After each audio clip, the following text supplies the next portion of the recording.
Assalamualaikum warahmatullahi wabarakatuh. Saya Rina Wabata akan mempresentasikan materi kuliah usul fikih, yaitu ijma sebagai dalil hukum Islam. Bahasan yang pertama yaitu pengertian ijma. Ijma secara etimologi berasal dari kalimat ajma'a yujmi'u ijma'an dengan isim maf'ul mujma' yang memiliki dua makna.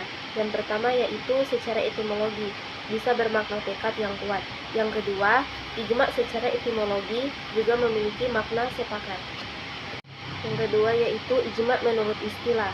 Para ulama berbeda pendapat dalam menetapkan makna ijma menurut arti istilah.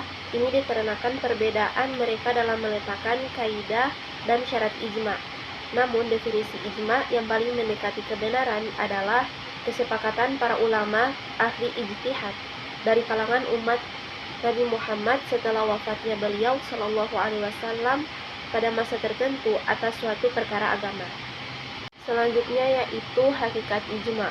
Hakikat ijma seperti ditegaskan Syekhul Islam rahimahullah ialah kesepakatan para ulama kaum muslimin atas hukum tertentu.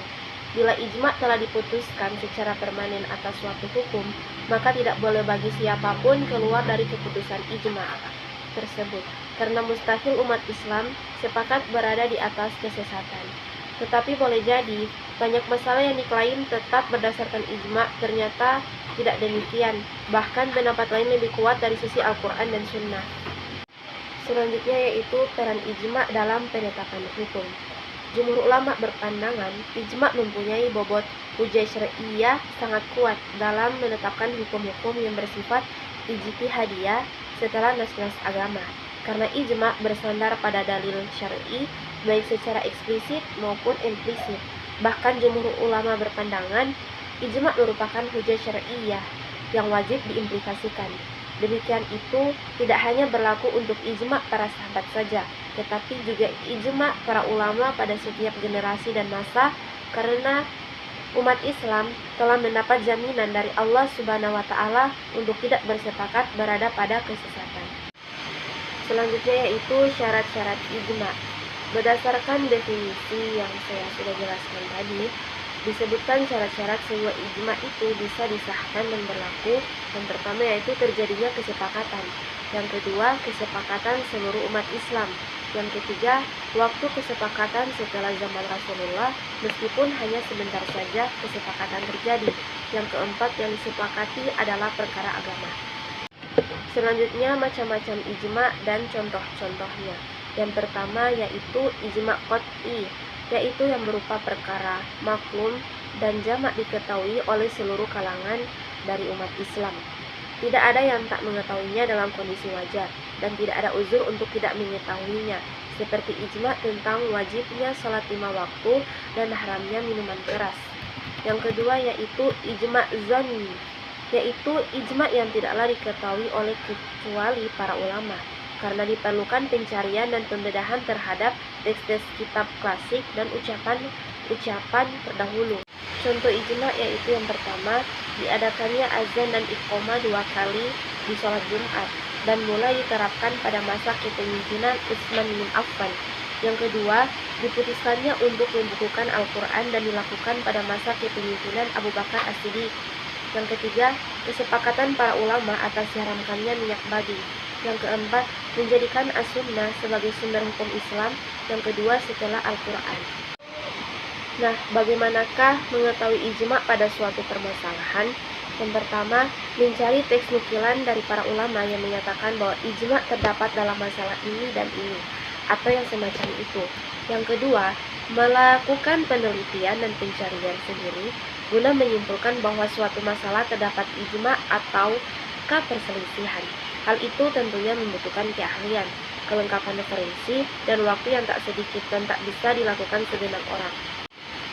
Selanjutnya, pengujian ijma. Apabila telah terjadi ijma seluruh mujtahid pada suatu masa sesudah wafatnya Rasulullah Shallallahu Alaihi Wasallam, dengan masing-masing mereka mengetahui masalah yang diijma'kan tersebut, mengeluarkan pendapat dalam bentuk perkataan atau perbuatan yang bersifat menyetujuinya, maka hukum yang diijma tersebut menjadi hukum syara, wajib mengikutinya dan tidak boleh menyalahinya. Selanjutnya yaitu hukum mengingkari ijma. Yang pertama, Mengingkari ijma sebagai hujah dan dalil dalam agama menurut sebagian ulama hukumnya kafir.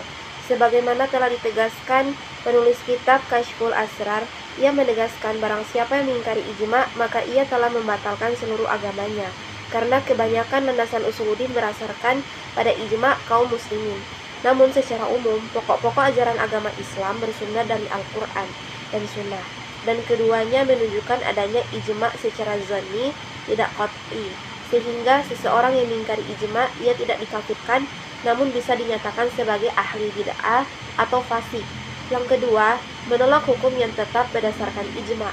Maka sebagian ulama menyatakan bahwa pendapat yang mengkafirkan orang yang menolak hukum yang tetap berdasarkan ijma adalah kurang tepat, karena hukum yang tetap berdasarkan ijma bertingkat-tingkat. Selanjutnya, kemungkinan terjadinya ijma. Jika diperhatikan sejarah kaum muslimin sejak zaman Rasulullah SAW sampai sekarang dan dihubungkan dengan kemungkinannya terjadinya ijma, maka ijma dapat dibagi atas 3 periode, yaitu periode Rasulullah SAW, periode Khalifah Abu Bakar As-Siddiq dan Khalifah Umar bin Khattab, selanjutnya periode sesudahnya. Objek ijma. Objek ijma ialah semua peristiwa atau kejadian yang tidak ada dasarnya. Hukumnya dalam Al-Quran dan Hadis. Peristiwa atau kejadian yang berhubungan dengan ibadat ghairu muddah, ibadat yang tidak langsung ditujukan kepada Allah Azza wa Jalla, bidang muamalat, bidang kemasyarakatan, atau semua hal-hal yang berhubungan dengan urusan duniawi, tetapi tidak ada dasarnya dalam Al-Quran dan Hadis. Itulah presentasi dari saya. Sekian, wassalamualaikum warahmatullahi wabarakatuh.